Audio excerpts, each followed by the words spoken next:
الحمد للہ وحدہ والصلاة والسلام علی من لا نبی بعدہ اما بعد فاعوذ باللہ من الشیطان الرجیم بسم اللہ الرحمن الرحیم ومریم ابنت عمران التي احصنت فرجها فنفخنا فیہ من روحنا وصدقت بکلمات ربها وکتبہ وکانت من القانتین۔ اور عمران کی بیٹی مریم کی مثال، جس نے اپنی عصمت کو محفوظ رکھا تو ہم نے اپنی طرف سے ان میں روح پھونکی، اور اس نے اپنے رب کی باتوں اور اس کی کتابوں کی تصدیق کی، اور وہ فرما برداروں میں سے تھی۔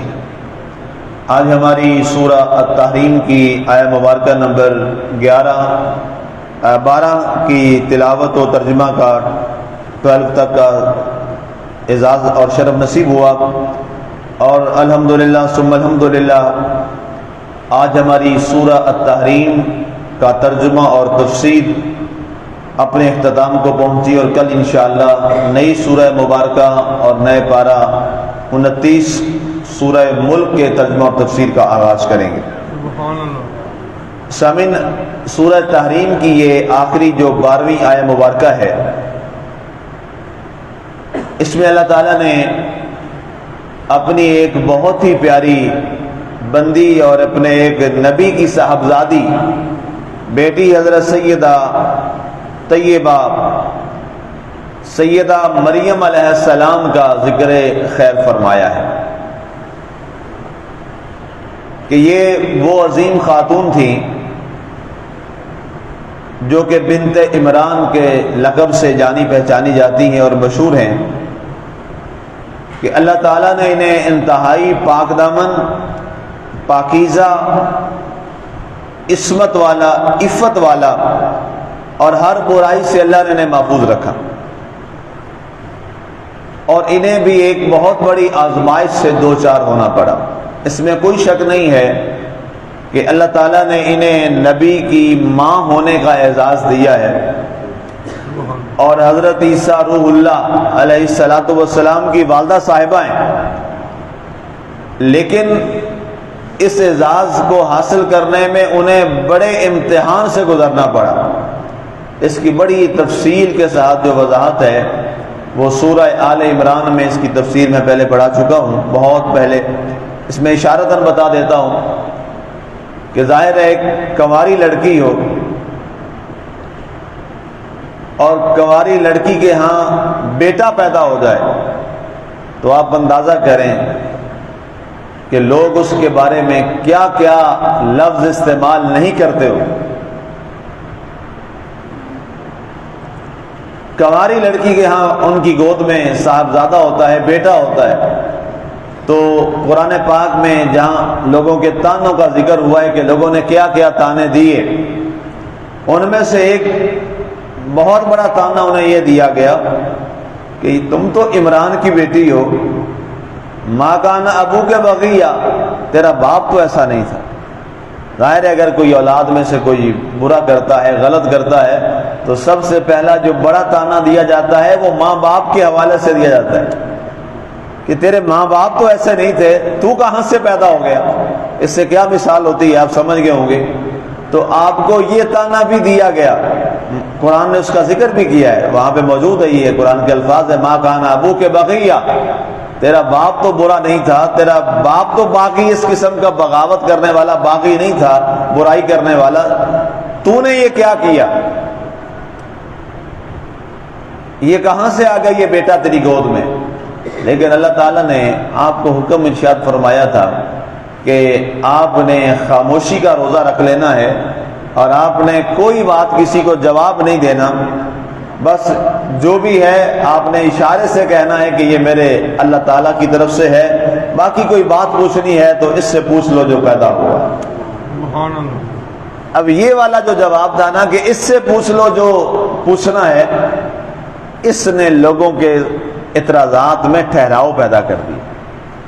اس جملے نے لوگوں کی زبانوں کو بند کر دیا کہ اگر مریم بنت عمران یہ کہہ رہی ہے نو مولود کے لیے جو ابھی پیدا ہوا ہے کہ اس سے پوچھ لو، تو یہ معاملہ کوئی اور ہے۔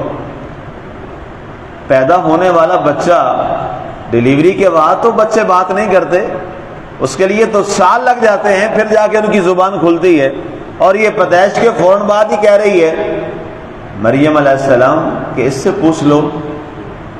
چلے اس سے پوچھ ہی لیتے ہیں۔ تو کسی نے کہا کہ پاگل ہو گئے ہو، عورت کی باتوں میں آ گئے ہو، وہ کبھی پیدا ہونے والا بچہ بھی بولا۔ تو کسی نے کہا چلیں یہ آخری جھوٹ بھی اس کے گلے ڈال دیتے ہیں۔ بات کی کہ تم کون ہو؟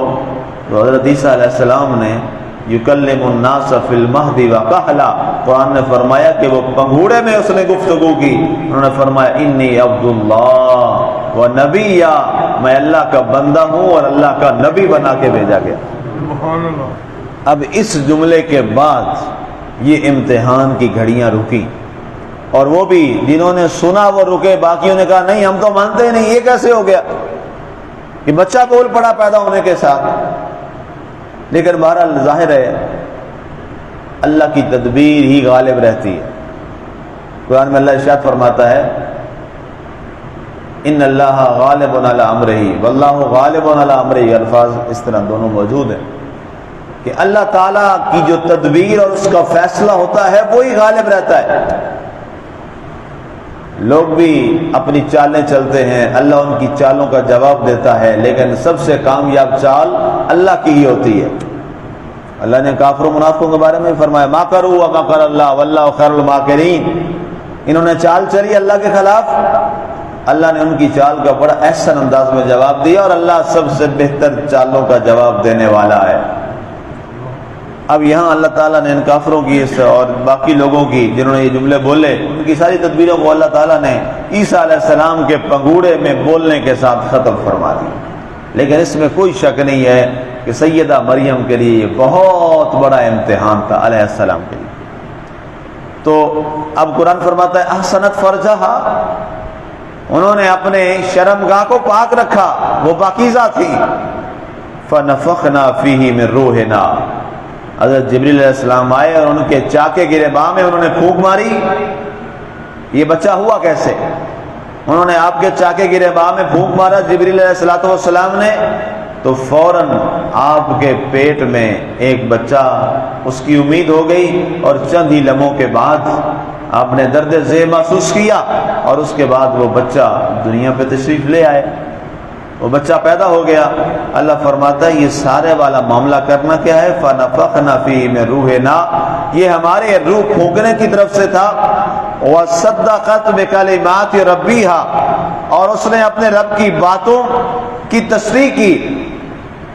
حضرت جناب سیدنا عیسیٰ علیہ السلام، وہ جو بچہ پیدا ہونے والا تھا، اس نے اللہ کے کلمات کی تصدیق کی۔ وَكُتُبِهِ، اور جو کتابیں نازل ہوئیں، تورات شریف ہے، زبور شریف ہے، انجیل شریف ہے، ان کتابوں کی وہ تصدیق کرنے والا تھا، اور ان کتابوں کی حقانیت کی گواہی دینے والے تھے جناب سیدنا عیسیٰ علیہ السلام۔ وَكَانَتْ مِنَ الْقَانِتِينَ، اور حضرت عیسیٰ علیہ السلام بڑے فرما بردار انسانوں اور چنیدہ لوگوں میں سے تھے جنہیں اللہ تعالیٰ نے اپنی نبوت کے لیے چن لیا تھا، اپنی روحیت کے لیے چن لیا تھا۔ حضرت سیدہ مریم علیہ السلام کے حوالے سے ایک حدیث پاک جو ہے جس کے راوی حضرت سیدنا معاذ بن جبل اور رضی اللہ تعالی عنہ ہے، آپ فرماتے ہیں کہ آقا کریم علیہ السلام نے فرمایا کہ مردوں میں تو بہت لوگ کامل ہیں، مردوں میں تو بہت لوگ کامل ہیں، لیکن عورتوں میں صرف 4 عورتیں کاملہ ہیں ہر لحاظ سے۔ بڑی کمال کی حدیث بات ہے، 4 عورتیں ہیں دنیا میں جو ہر لحاظ سے کاملہ ہیں۔ سرکار نے فرمایا نمبر 1 آسیہ بنت مزاحم، یعنی فرعون کی بیوی، ان کے والد کا نام مزاحم تھا، آسیہ بنت مزاحم نمبر 1۔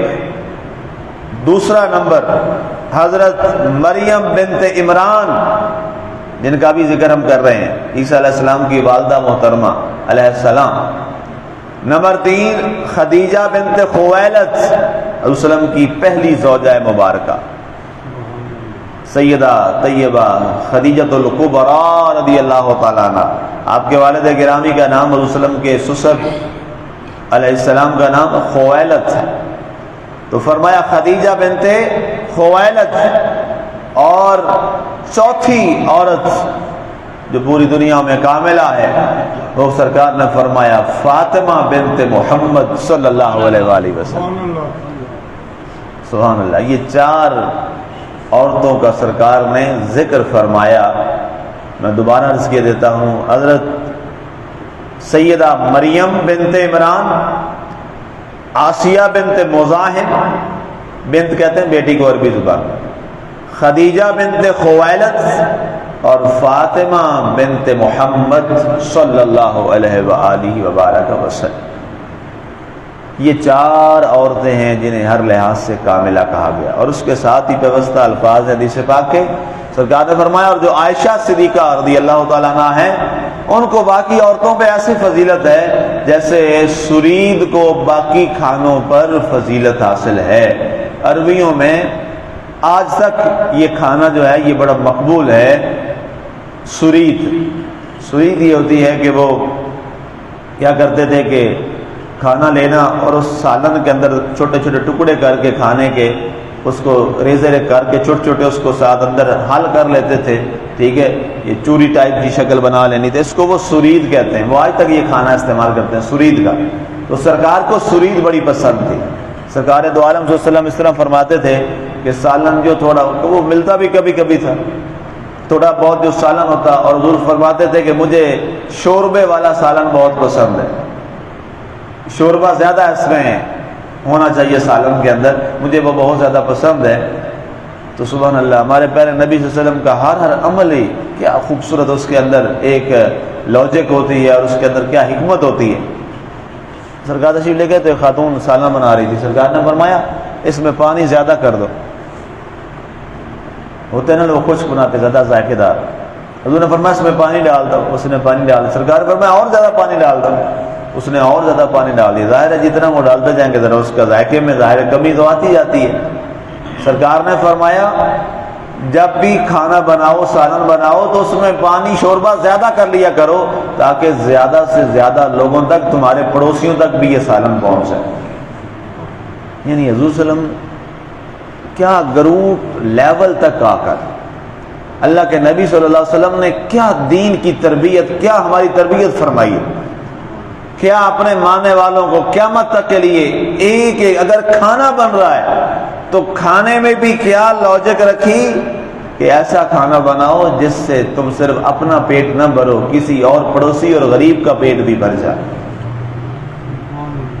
آج کاش ہم ایک ایسے دین پہ چلنے والے دیندار مسلمان بن جائیں کہ جو ہم اپنے نبی کی سیرت کو دیکھیں، ہم اپنے رسول صلی اللہ علیہ وسلم کی سیرت کو دیکھیں، آپ کے کریکٹر کو دیکھیں، آپ کے کردار کو دیکھیں۔ لیکن افسوس کے ساتھ کہنا پڑتا ہے کہ امت نبی کے کردار اور اخلاق سے کوسوں دور ہمیں نظر آ رہی ہے، اور ہماری تباہی کی بڑی وجہ ہی صرف یہی ہے۔ اگر ہم اپنے نبی صلی اللہ علیہ وآلہ وسلم کی سیرت پہ چل پڑیں اور آپ کے کریکٹر کو ہم اپنا لیں تو دنیا کی عظیم ترین سپر پاور بھی ہم ہوں اور دنیا کی عظیم ترین قوم بھی لوگوں کے سامنے ہم بن جائیں۔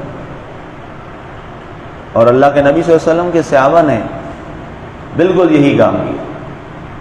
انہوں نے اپنی زندگیوں میں جیسے سرکار کو کرتے دیکھا، انہوں نے اسی انداز میں اپنی زندگی کو ڈھالنا شروع کر دیا۔ وہ بکریاں چرانے والے تھے، وہ اونٹ چرانے والے تھے، وہ بدو لوگ تھے، ان پڑھ تھے، لیکن دنیا کے مہذب ترین لوگ وہ بن گئے، سیویلائزڈ پیپل بن گئے دنیا کے اندر۔ وجہ کیا تھی؟ انہوں نے ایک سیویلائزڈ شخصیت کی فوٹو کاپی کر، جو سرکار نے کیا اور انہوں نے دیکھا اس میں کیا بات ہے، جو سرکار نے کیا، جو سرکار نے فرمایا، انہوں نے اس کو پلے باندھ لیا اور بس اس پر چل پڑے۔ اور اللہ تعالیٰ نے کیا ان کو مقام دیا کہ چند ہی تھوڑے سے عرصے کے اندر اسلام اپنی پوری آب و تاب کے ساتھ پوری دنیا تک پیغام پہنچانے میں کامیاب ہو گیا. تو اللہ کرے کہ وہ اللہ ہمیں بھی ہم مسلم امہ کو آج جن حالات سے ہم دو چار ہیں اور جس بربادی کی طرف ہم مسلمان روزانہ بڑھتے چلے جا رہے ہیں، ہر آنے والا دن ہمارے لیے اللہ معاف کرے مسلمانوں کے لیے رسوائی کا دن بنتا جا رہا ہے. ہر آنے والا دن ہمارے لیے دین سے دوری کا ذریعہ بنتا چلا جا رہا ہے. اللہ تعالیٰ ہمیں یہ فکر دے، سوچ دے، اور اللہ تعالیٰ دوبارہ ہمیں اپنے نبی صلی اللہ علیہ وآلہ وسلم کی ذات پاک کے ساتھ اور آپ کی سیرت کے ساتھ ہمیں جڑنے کی توفیق عطا فرمائے، اور ہمارے لیے یہ نمونہ ہدایت اور چشمہ اور فیض ہدایت جو ہے وہ صاحب قرآن کا دیا ہوا قرآن جو آپ پہ نازل ہوا اللہ کا کلام ہے، جو ہمارے لیے ہر معاملے میں مینارہ نور ہے. اللہ ہمیں اس سے ہدایت حاصل کرنے کی توفیق عطا فرمائے. اللہ تعالیٰ کے فضل و کرم اور اس کی عطا سے میرے مالک ہم سورہ تحریم کو، اس کی تفسیر کو مکمل کرنے کے قابل ہوئے.